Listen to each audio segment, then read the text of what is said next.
I remember the day I said it out loud, and it actually surprised me. My father was an architect. I did a year of engineering at the University of Utah, went on my LDS mission. Right before I left my mission to come home, someone said, "What are you going to do?" And I said, "I'm thinking of going to architecture school." And I remember thinking, where did that come from? Where did that come from? I don't know exactly. I really don't know. And I know people who've been like dreaming about being an architect since they were 5. I always played with Legos. I built model cars. But I don't know what happened, but I came back from that, abandoned engineering, and jumped into architecture full blast. He was in private practice for years and years. Graduated from University of California, Berkeley in '42, and had his own practice for a long time. Then he went to work for the LDS Church for a long time, doing remodels of little meeting houses here and there. And he was there, that was what he was doing. And so the work he did as a practicing architect was a lot of LDS meeting houses and miscellaneous industrial buildings all over the place. So the work that he did, it didn't really impact me at all. And I went to architecture school, and he just said, "I am not going to get in the middle of this. You are on your own." I remember asking him a question and him saying, "You got to figure this out." He did not want me to be able to blame him if it didn't work out and if I wasn't happy. He was a great guy, and I love him and proud that he is my father, but I did not ride on his coattails at all. I made up this little pre-architecture degree. I had an advisor, Ted Smith, and I took all my engineering classes, and then I was able to take basic design and a couple of other architecture classes and a couple of geography classes, a couple of art classes, and take all of these other classes and make up this kind of university studies degree, which is by itself nearly nothing except to get you into graduate school. I can't really say I had a mentor, someone who really guided me. I respect the educators, but I was thinking about buildings and stuff, and they were just thinking education. That sounds worse than I mean it, but I figured out I was going to be an architect on my own and not from them. I worked during the summers, but I just was not capable of working part-time during school, and that many of my classmates did because they had to. I didn't have to. I was able to work enough in the summers to earn enough money to squeeze by. I worked summer for Richardson Design Partner, just Richardson Design, I think then. I worked a little bit for a developer in their architectural arm, and then I worked for Dana Larson Rubel, which is a giant firm out of Omaha that had a small branch office here, and then it disappeared. But I worked for them for a year or two, or a summer. And how did that inform your classroom experience? You know, when I was in school, you needed to know how to hand draft. And all the softwares that we use today, there was no such thing. It was me and a pencil and a T-square and the tools. I honestly did not have a plan. I was just going to finish school and take the test. At that brief moment in time, you could take the test right out of school and then do your internship time. I was just planning to take the test, and then I thought, well, I'll figure something out. I did not have a plan, and got up to my desk at the school, and Tom Cass, one of the teachers there, had written a note that said, "Call Ray Kingston at FFKR," on a little piece of yellow paper, which I still have. And so I called up Ray, and a couple interviews later, I got a job. And you've been there and ever since? I was there ever since. I retired in January after 39 and a half years. The very first thing I worked on was something for the Triad project. Robert Fowler had sold some property to the group with the proviso that they get some of the architectural work. And so we were doing some of that work, and in the end, when it all fell apart, we were one of the very few that came out whole. And as part of this, there was a festival marketplace and some apartments, and so that was the first thing I worked on, was some designing little apartment units for that. The office did a lot of grocery stores for the American Stores Company. I worked on a couple of those grocery store projects. I worked on the home in Laguna Beach for Sam Skaggs, the owner of American Stores, working with, then I started working with Ray Kingston, working on this home in Laguna for Sam Skaggs. The first person I really worked for was Kip Harris, who was a great guy, good architect, kind and fair and demanding, but you were happy to do it. And I worked with him for a time. I worked with Ray Kingston on this house I mentioned, and he was all about kind of running around taking care of the client, and left me to do a lot of work, which was great. I was happy for that. And then I was with Joe Rubin, who taught me a lot. In 1987, I think, Joe Rubin got me involved in what became the remodel of the Hotel Utah to the Joe Smith Memorial Building. And that project changed the course of my life and the direction of my career completely. Working with that client the rest of my whole career. Joe was, I'll say, the architect's architect. He's the guy on the team in Abravanel Hall that figured out how the seats on the balcony could be facing the stage at an angle to the balcony, and to still see down onto the stage. He could draw like a bandit. He could construct and draw perspectives of things. That is a skill that very, very rarely happens. And it didn't happen for me, or nor anyone in my class that I knew, and it rarely happens that people know how to do that and can do it just automatically. And Joe was really gifted at that. He was very practical, very sensible, and how do you build this, and he was really good and really helpful for that. He taught me a lot, some of which he didn't even know. Working on the Hotel Utah remodel project, I was sort of the project architect directing traffic, and many of the project architects over the big pieces of the project were more experienced than I was just directing traffic. I would take design questions to Joe. Joe, I can't make these rooms fit. I can't figure this out, some kind of simple thing. And he then said, well, I don't know what the problem is. Go back, figure out what the problem is, and then come with an answer or two, and we'll talk about it. So, I roll. I wanted just an answer, because we got work to do. So I do that. I come back and say, okay, this is the problem. Here's two ideas. I like this one the best. And he'd say, yeah, I think that's right. Go ahead. Without looking at it much, he would just say, yeah, I think that's the right idea. Go ahead. And so 2 or 3 of those, and then I figured out, I don't need to ask him anymore. I know how, I'll just do it. And right about that time, Joe got sick. His liver cancer, which symptoms had been masked by his blood thinner from a 10-year-ago heart issue, completely masked the symptoms of his cancer, and then he passed away. He taught me so much about how to get things done, how to make decisions, how to understand the problem, come up with the right answer, and then move along. I felt cheated that I didn't learn from him enough. I didn't learn enough. He knew so much about real practical stuff that I felt badly that I learned a lot from him, but I know he had so much more that he could teach me.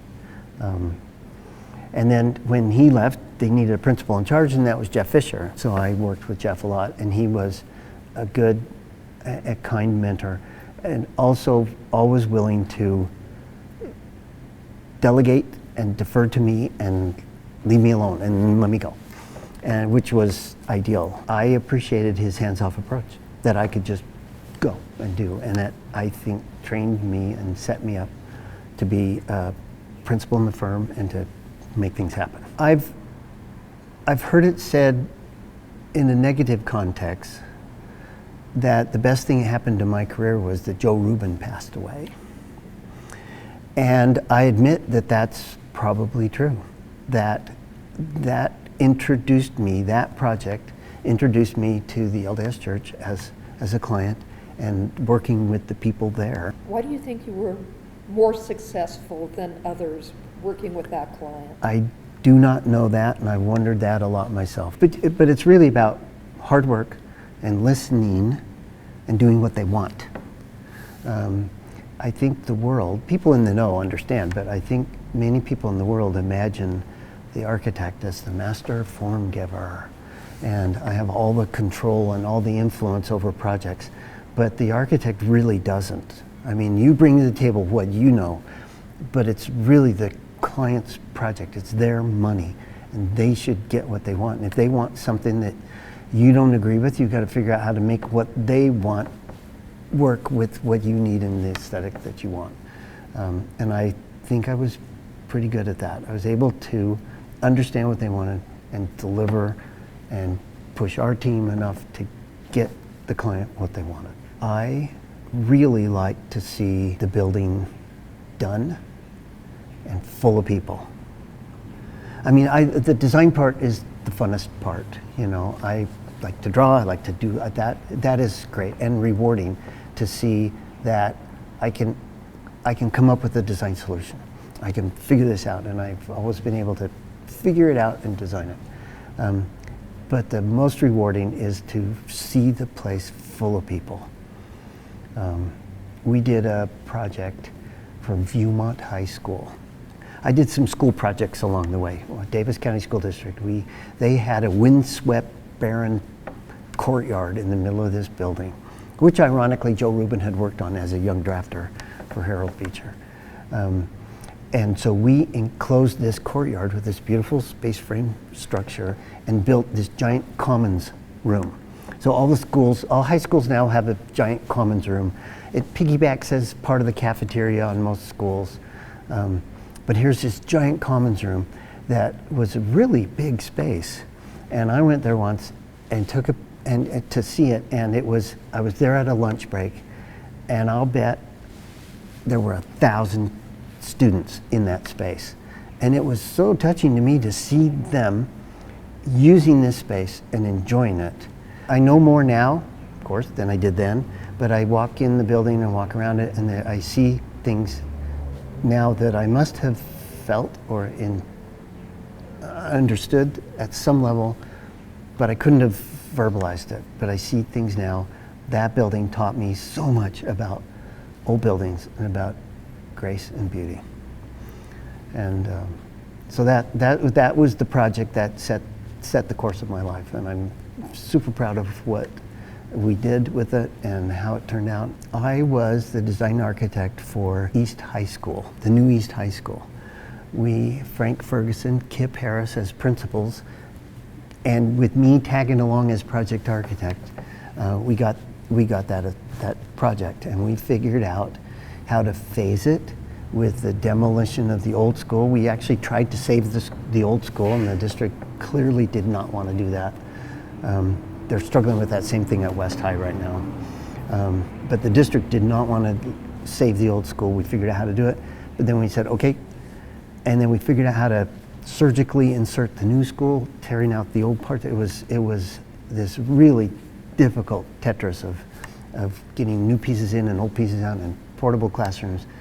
But I was able to do a lot of design work under Kip's watchful eye from a distance, and just let me roll, and he liked a lot of what we did. And so that project was really meaningful to me. I've had a lot of really great projects, and I've joked with some about a once-in-a-lifetime project or a once-in-10,000 lifetime projects.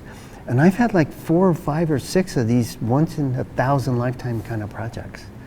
I've been just blessed beyond measure to work on some really, really great projects. I became a junior principal and just kind of worked my way up.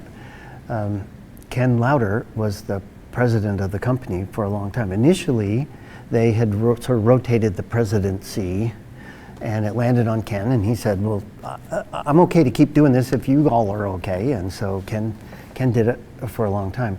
And then as his time ran down, I was sort of the de facto kind of leader. Wasn't the president, but I was a senior principal and the person that people looked to and would talk to. So when Ken stepped down, I was just the obvious choice as the leader. You know, when we had some layoffs and people were frightened, I was the one who brought the staff together to explain what's happening in the company. I was just the leader, and so but Ken did everything, and I was not going to do everything because I still had active clients, active projects. So we split the presidency into several pieces, and Jeff Fisher took this part, and Kevin Mass took this part, and I did this part, and others did other things. And so I was 7.5 years at the helm, and it was difficult, but it was great. I liked it. It was fun, and at the time I knew everything. I knew every person in our office.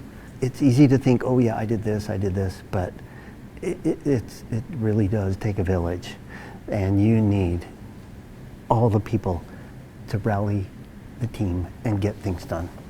Because otherwise you're just a single person office doing single person projects, and there are firms like that do great work, but not the kind of volume, not the sort of size and scope of projects that we were doing at FFKR. We always took the tact of do more, be more. These are my words today, but like push for growth and advancement. We did not want to get at a place and be comfortable and stay here. We just wanted to keep pushing and keep just push and grow and stretch and try. And during my time, Ken started that, but during my time at the helm, we worked that we've got to keep growing, keep advancing, doing more work, bigger projects, better projects, keep pushing, just keep, and not like a big step, but just the pressure. Just keep pushing to be better, do more, be more. The firm started really with the Symphony Hall project, the Bicentennial for the Arts, and started with that, with the idea of designing this fabulous building. And so that set the tone and the culture for the whole rest of the office. Even during the time that we were doing a lot of kind of pedestrian work, we did 300 big grocery stores across the country. So doing all of this pedestrian work, we were still trying to push for the design. Maybe not on those projects, but other projects still work hard to keep the sort of design aesthetic. But we've always tried to push the design. We've never had sort of a design guy, design leader. And I know other firms do and have great success with it. We've always said as the principals, no, on my projects, I'm the designer. On my projects, I'm going to do this. Or our team is going to do this. And that's the way we've always tried to work with. Our team is the designer of our stuff. There are projects that you think you're fit for, and projects that you did a good proposal, interviewed well, and then you didn't get it. And that's always a disappointment. But that's the universal language of architecture. It's just, somebody said the first rule of architecture is get the job. And so that's a disappointment. Another thing I've worried about, now that I'm mostly retired, I've worried that did I work too much? Because there's always a work-life balance, and I always felt like I was out of balance favoring work, but working hard to make that balance work at home. So I don't know, but I've worried about that. I've had projects that I worked on and cared about that have now been demolished and removed. And I guess that's just a function of being, living long enough that you're going to see some of your projects that go away. I remember as a young boy going to my father's office. And there he had this, it was the diazo machine, the blueprint machine. And the activator for that was ammonia. And it was really smelly. And I remember hyperventilating, going with him on Saturday to pick up something. Hyperventilating outside, holding my breath, running through the back door, through the back print room to get back up to the front of the office, because his office always smelled like ammonia. And that is the thing that turned my siblings all off from architecture. And then when I was working, that we had it wasn't the white lines on blue paper. That's the way it was with my dad's time. It was blue lines on white paper. So it's a blue line, but still it had the ammonia activator for the diazo print making. And there were times when that was my job, is running prints. And you'd get dizzy in the head from all the ammonia. And then in the late 80s, our firm started work on CAD. Drafting software on the computer. We had a computer, the size of your car, that ran the couple of drafting terminals. And the whole computer revolution in architecture passed me by.